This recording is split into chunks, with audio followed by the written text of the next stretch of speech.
Welcome to all of you in our today's live session of Microsoft Certified Solution Expert demo session.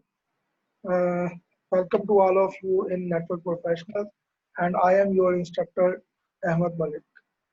We are Cisco Authorized Networking Academy, and we are Pearson Authorized Testing Center. I am Cisco Academy instructor, and I am also Cisco advisor mm, for ASR, Academy Sports Center. So, in our today's session, actually we want to discuss about Microsoft certification.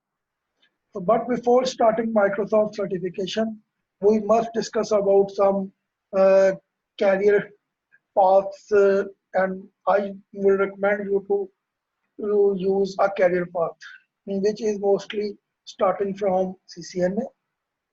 As in previous lecture, I was discussing about T-shaped professional or uh, any basic to advanced level starting career. So, for example, this is your career path. You should take start from any course, and first of all, you should get hands-on experience and very good grip on that course. And after that, you can add many different things in your career and so on, like a tree. So I think that you must start from CCNA in CCNA routing and switching, and nowadays you know that there is only one CCNA, which is CCNA 200-301. So my first suggestion is you must start your career from CCNA, and you must pass CCNA exam, that is 200-301, which is new CCNA of version 6. Although we are not discussing about CCNA, just I am giving you a path. So first of all, you should take start from CCNA. Your second step must be MCSE, and after that, uh, if you know that CCNA will teach you how you can make your hardware-based network, and MCSE will teach you how you can manage or maintain or control your network softwarely. And after that, definitely we need to secure both hardware and software, and we need security. So this should be your career path. If you are following this path, that's very good. But if you are not following this path, you must follow this one, because as per our experience, I am suggesting you that this is a very good path for any person who wants to come in this field and want to become uh, any expert level or expert or professional level candidate in the field of networking, because these are two main courses which teach you how you can manage your network and how you can design, configure, and create your basic to advanced level network. And after that, in security, there are two types of security. The first one is your network security, and the second one is your cyber security. As I have discussed in my security session, that you must cover system cyber security, and you must cover your network security, because the combination of these two securities is most important in your security field.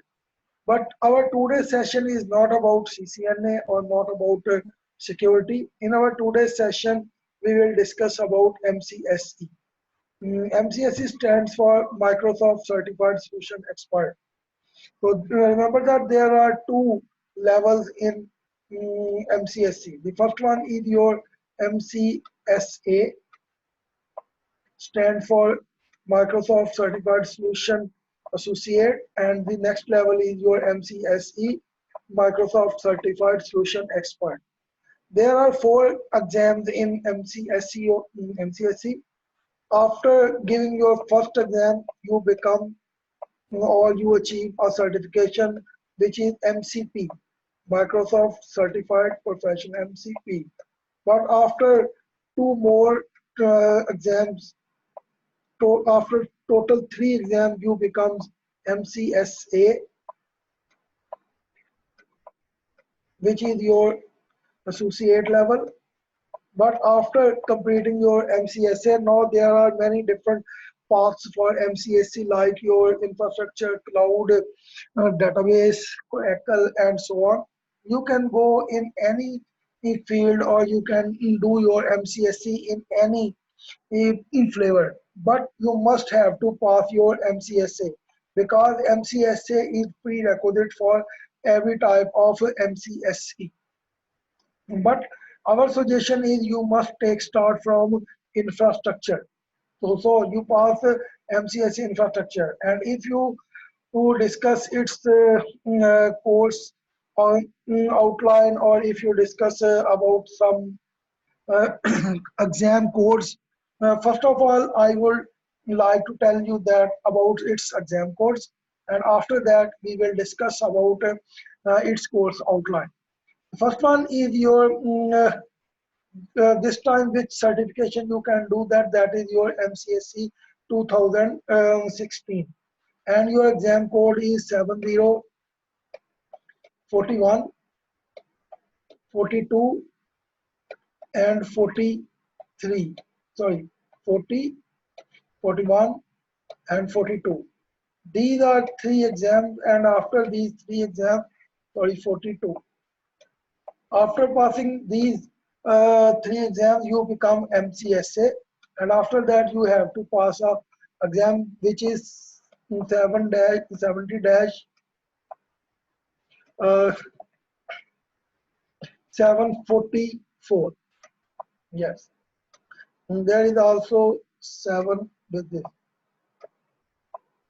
Okay, so when you give any exam of from these three exams, you can give any exam, like if you want to take start from 42 or 41, you may can take start from here, because there is not any sequence in these exams.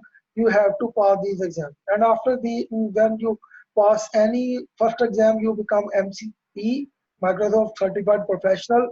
After completing these three exams, you becomes MCSA, and at the end, after giving this exam, you become MCSC Server Infrastructure, which is the main MCSE. In the same way, as there are many different types of CCNA before, and we take start from CCNA routing and switching.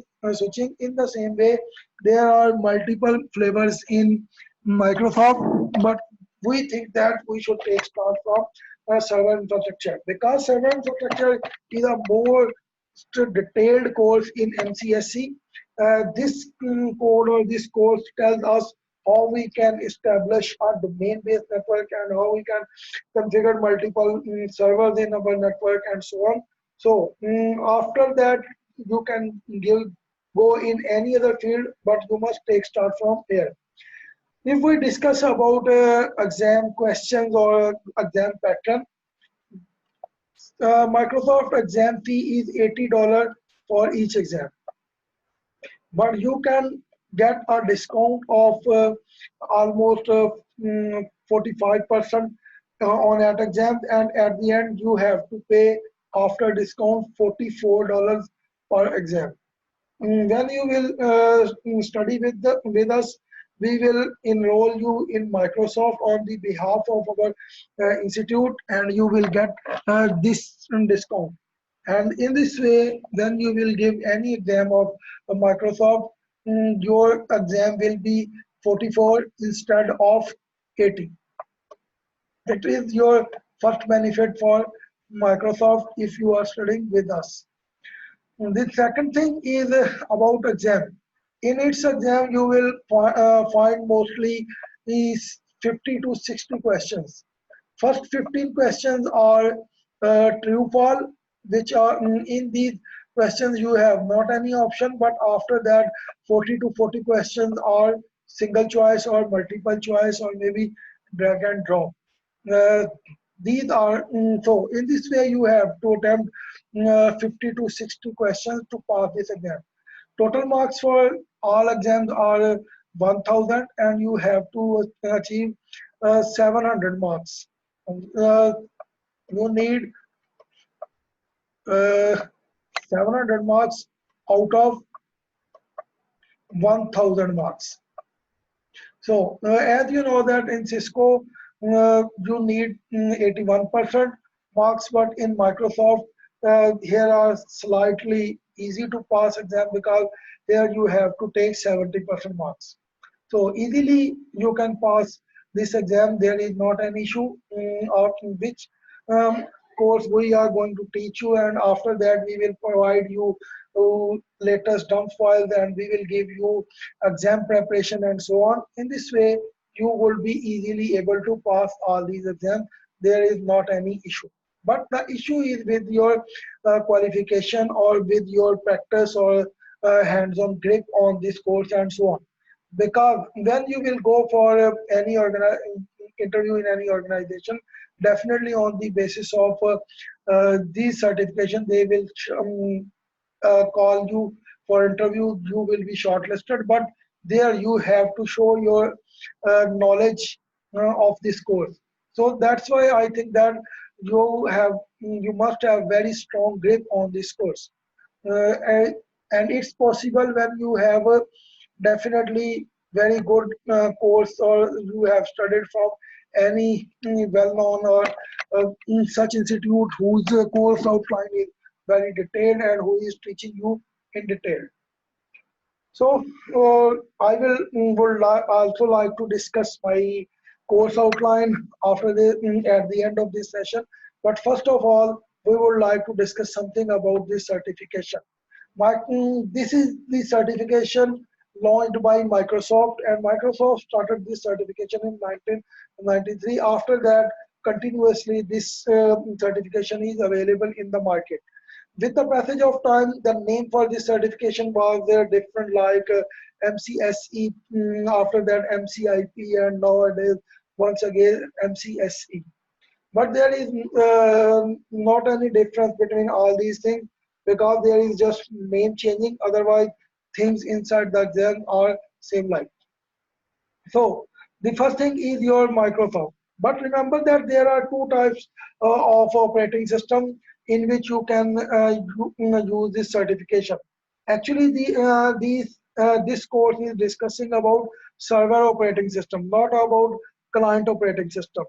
In Microsoft, there are two types of operating system. The first one is your client operating system, and second one are your server operating system. When new client operating system or new version of Microsoft or Windows is available in the market, at the same time, Microsoft also launched its server version. Normally, a single client have no need to know about server operating system, but in organization, if you want to control thousands of PCs, it's just possible by using server operating system, because normal client operating system is designed to fulfill the requirements of a single user for us personal PC. But if you want to control thousands or hundreds of machines or users, you must require a server operating system. And these server operating systems are not free. You have to take licensed versions from Microsoft. In the same way, the second type of operating system being used in our market, those are Linux operating system. There are many different types of Linux operating system, and in every Linux system there are also client and server operating system. But we recommended you to take start from Microsoft, because if you want to get job in the market, you can easily get your job after completing this course. So we will suggest you must take start from Microsoft. But after that, if you want to make your job very good, or you want to go on a high level, definitely then you should go to Linux operating system. But starting from Linux operating system, I think that this is not suitable for you, because on starting level there are not many jobs in Linux. Although there in Linux operating system are jobs available, but they are also very good or high level jobs, but they require a hands-on experience in the field of networking or and so on. That's why we suggest you to take start from MCSE. After completing this course, you become computer system engineer. So there are two types of normally engineers in the field, that in our field, network engineers or system engineer. After completing your CCNA, CCNP, and so on, you can apply for any job regarding network engineers. And if you complete MCSA or MCSE, you can apply for the job of system engineer. There is a second type of engineer, a third type of engineers also available, which are known as your telecommunication engineers. Remember that telecommunication is also a combination of networking and system engineers, networkers or system engineers. The next thing is why need this certification. As I am discussing with you, if you want to get any, just a moment. Hello dear, who is doing this? Just a moment, I have to stop you.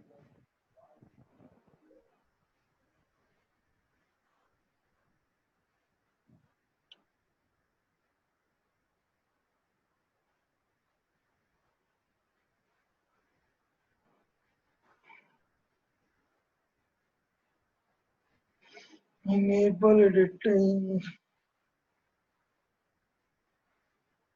Yes.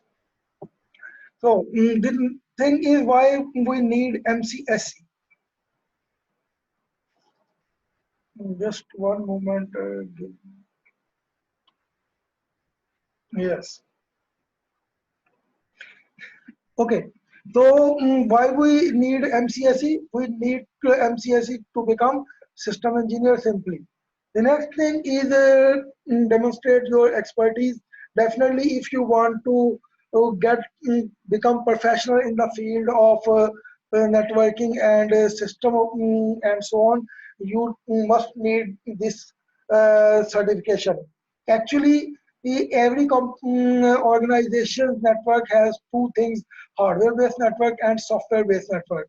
So you have to go in the combination in this field, CCNA plus MCSE. So CCNA and MCSE both are very important for you in this field. The next thing is requirement. Remember that there are not any prerequisite for this course. You have any level of degree or certification, and if you don't have any prior certification in this field, still you can go for MCSE exam. Here are the some roles of and responsibilities for network system engineer. The first thing is you must need to manage and monitor all the installed systems and infrastructure. Means that if there are many different servers, routers, switches, and so on, and you should be aware about the configuration, installation, and troubleshooting for all these devices, and you should be able to manage all these devices, because after completing this certification, your role or your job or your job in the organization will be as an administrator. And as an administrator, you must be aware from all these infrastructure devices and so on.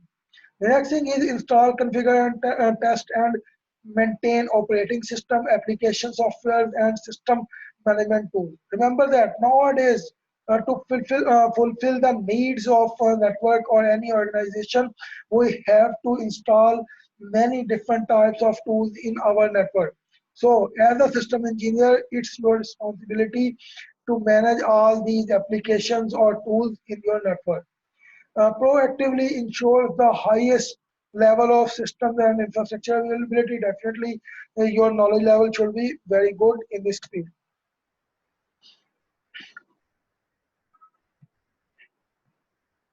Yes, the next thing is qualification. As I have discussed with you, that there is not any prerequisite, but if you want to go for a good job in this field, definitely you must have a bachelor level degree in any field. It's not required that that must be in the field of networking or so on. You may can get a degree in any other field as well. But if you have these three certification which I have discussed with you, definitely your education have not any problem. And if you don't have any IT related behavior, it's not an issue. But if you have a IT related background and your degree is IT related, then without certification and just on the basis of CCNA and MCSC knowledge, you can get very good job. But if your uh, career path is not IT, or you don't have any BS or MS degree, you must give these certification exam. These certification exam will cover your uh, behavior, like issues and so on. The next thing is system engineer salaries and jobs. You should must go on internet and search about how many jobs of system engineers are available in the market and what is their salary ratio. You will be happy to know that thousands of jobs are vacant for system engineers, and their salary packages are also very good. If you want to go for any good level, definitely other than CCNA or MCSE or these particular certification, you must have some other additional skills which are definitely required to become, to make you administrator in any organization, because you must have some uh, good skills so that you can manage your workers very good. So you must be a master of its network field, a high level of patience and good communication skills. Definitely, you required first of all to discuss with your subordinates, and after that, if you are administrator and there is any problem in your network, you must have to communicate with your vendors and other ISPs and so on, in different service providers, um, which company with which company is working and so on. So all these things are additionally you required if you want to go for any good job.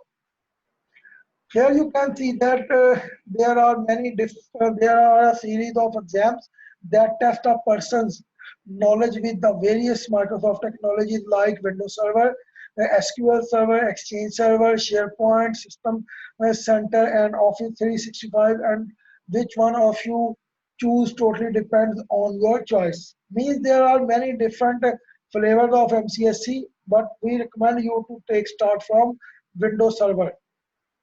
So here are some main topics of this course.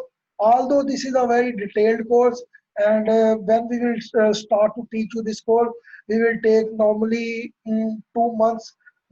Definitely, some people, the institutes are offering 1 month MCSE course, but I think that it's not possible to complete this course in 1 month, because it is a very detailed course and there are many different main topics and there are some subtopics in this course. That's why uh, we will try to complete this course in a minimum of 2 months. The first thing is introduction to MCSE with exam description. Here are some key topics which we will discuss in this course, and there are also some additional or sub course topics which we will discuss time by time. The first thing is introduction to MCSE with exam description. Remember that there are we are going to take start from MCSE Server 2016, but in many organizations they are also still using Server 2008, 12, and so on. That's why we will teach you about Server 2008, 12, and 16. Some labs we will perform on Server 8. Mostly we will perform our labs on Server 2012 or 16, because in 12 or 16 your labs are almost same. The next thing is virtualization. Virtualization is a technique who can provide you any hardware in the form of software. By using a single physical machine, you can create multiple virtual machines. This concept is known as virtualization. For virtualization, we can use many different types of tools, and mostly people know about VMware. Although there was a time when there was only one solution, that was the VMware. After that, VirtualBox introduced by Oracle, and nowadays Microsoft has also introduced Hyper-V, which is a built-in feature of Windows 8.1 or Server 2012. Uh, and in the servers, this feature is available, but is by default disabled, and you just need to enable this Hyper-V feature. Here you can see that, as in my machine, this Hyper-V manager is here, and I have uh, uh, three machines in my network, and these three machines are also in working conditions. Mean that this time I have four different machines which are running on this laptop. The first one is my physical machine, which is also known as my host machine, and these are three are my client machines. And I have installed a different operating system in these three machines. First one is my domain machine and ADC machine. In these two machines, I am using Server 2012, and this is my client machine on which I have installed Windows 8.1. So this time I am using four different machines on a single laptop, which is a beauty of virtualization. And it depends upon the hardware of your machine. If your laptop is a very good, and you have enough space like hard disk, and secondly you have a ample amount of your RAM and so on, definitely you can create multiple virtual machines, and you can run multiple virtual machines at the same time. Uh, at this point, I would also like to recommend you which operating system you can use for MCSE. Minimum, you should use the machine of maybe I i5 level machine. If you are using, you can perform all the labs.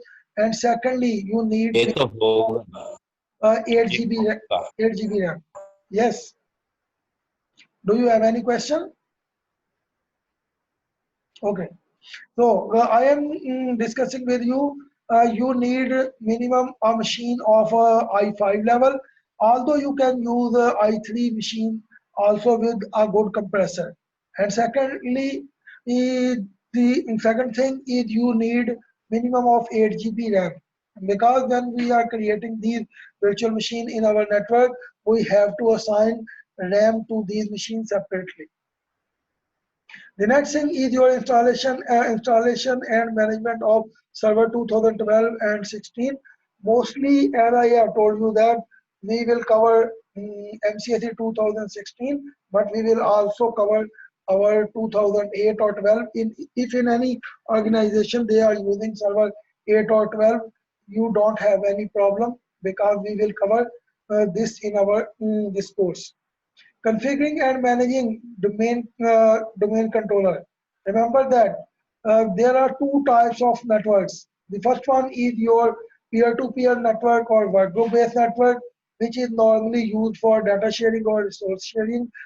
In small organization, maybe there can be a 30 to 40 members. But if you have a large organization network, definitely you have to go on domain-based network. And if you want to go to domain-based network, definitely you will be required a dedicated servers. And which server you need in your organization, that is your domain controller. So domain controller is that main server from where you can control your whole network. To make any machine domain controller, you need two things. First of all, you need a server operating system. Remember that server operating system is different from your client operating system. As in server operating system, we have a server manager, and through this server manager, we can use 17 main roles. There are also some sub roles, and in the same way there are 40 plus features. These roles and features are not available in our normal client operating system.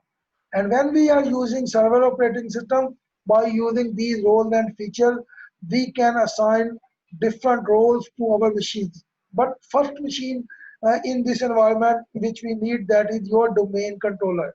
And if we install two services on any machine, the first one is your Active Directory domain services, and second one is your DNS, because without DNS Active Directory cannot work. That's why we need these two basic roles, and then we install these two roles on server 8, 12 or 16 machine.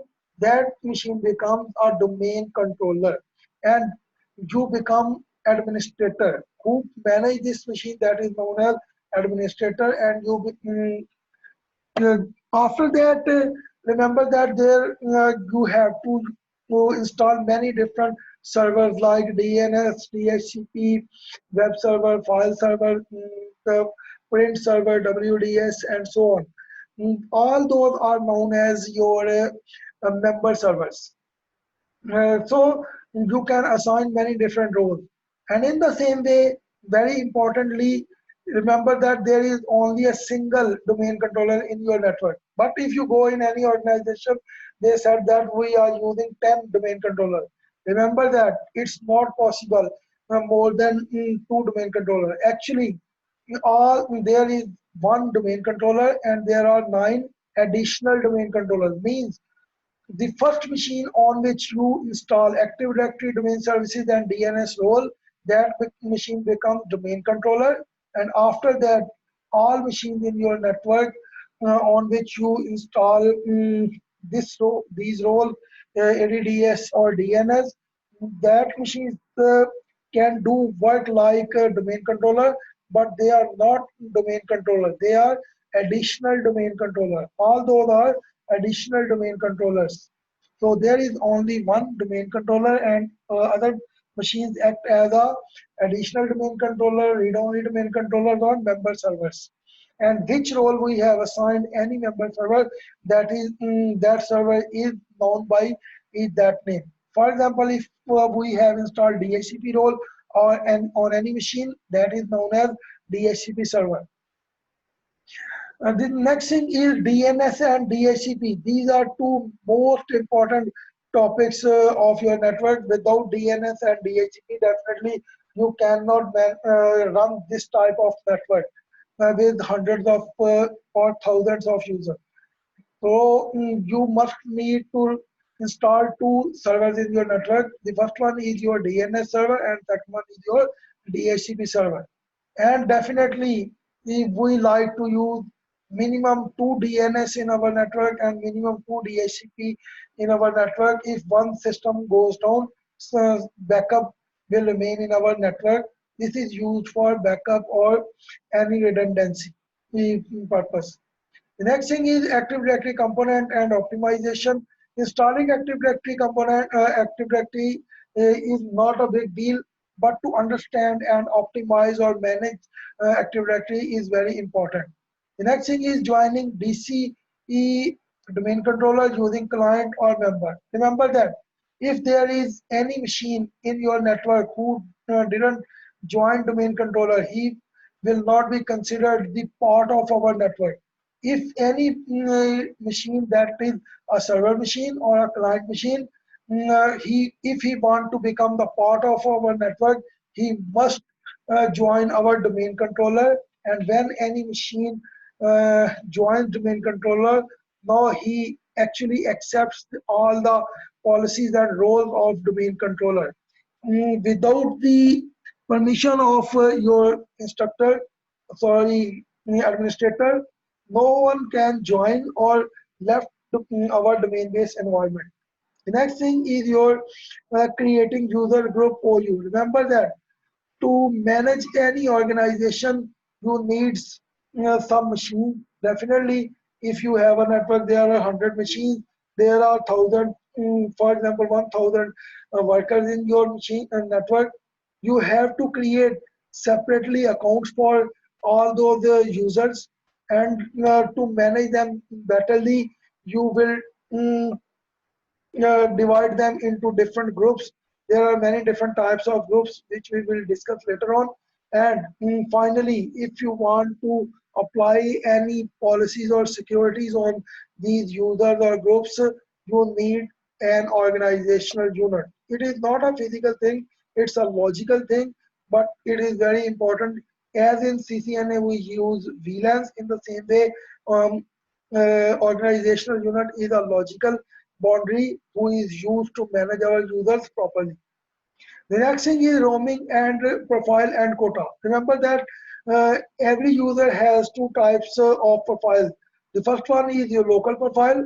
For example, if I am on my machine and this is my local profile, and all these things are the part of my local profile, when I will log on from any other machine, these things I will not be able to see there because this is my local profile. But if my profile is roaming profile, when I will log in from any other machine, I will be easily able to all these applications and so on that machine. Just as like in email, if you open email on any machine, you receive your personal data. The next thing is your sharing and NTFS permission. There are two main types of file systems, NTFS and resilient file system, which is the latest one file system in our network. We will discuss NTFS and resilient in detail uh, in this field. The next thing is group policy object. Remember that GPO or group policy object is the most important part of our discourse because by using these GPOs we can manage our users, computers, OUs and so on. And if you want to apply any security in our network, you can do this by using GPOs. GPOs, remember that not only used for restriction. If you want to install any printer or any slides or any application software on machines by using group policy, you can do that very easily. If you need to install a printer on 100 personal computers, you can do this by using a single policy through your domain controller. And in the same way, if you want to make any change in the registry of any computer, or if you even want to install an operating system on any machine, you can do this by using GPO's group policy objects. Active Directory backup and restoration, definitely we need backup for hard times, and in this course we will definitely learn how to take backup and how to recover or restore this backup if needed. Remember that there are two types of backups. The first one is your Active Directory backups and the second one is your databases backups. Additional domain controller installation. Remember that after domain controller, we need to help us or for backup or redundancy, some other or additional domain controller. So we will also minimum Microsoft recommends that you must have one domain controller and minimum one additional domain controller in your network.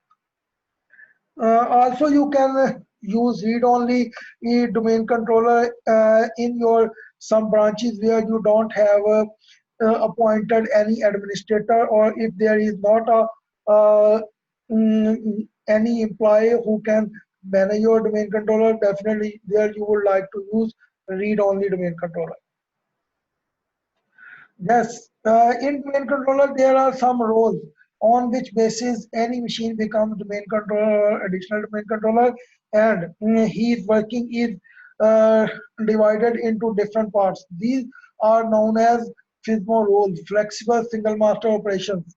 Remember that there are 5 roles which are known as FISMO roles in our domain-based environment, which are important part of our course, and we will discuss these roles in detail and what is the role of every role in our network.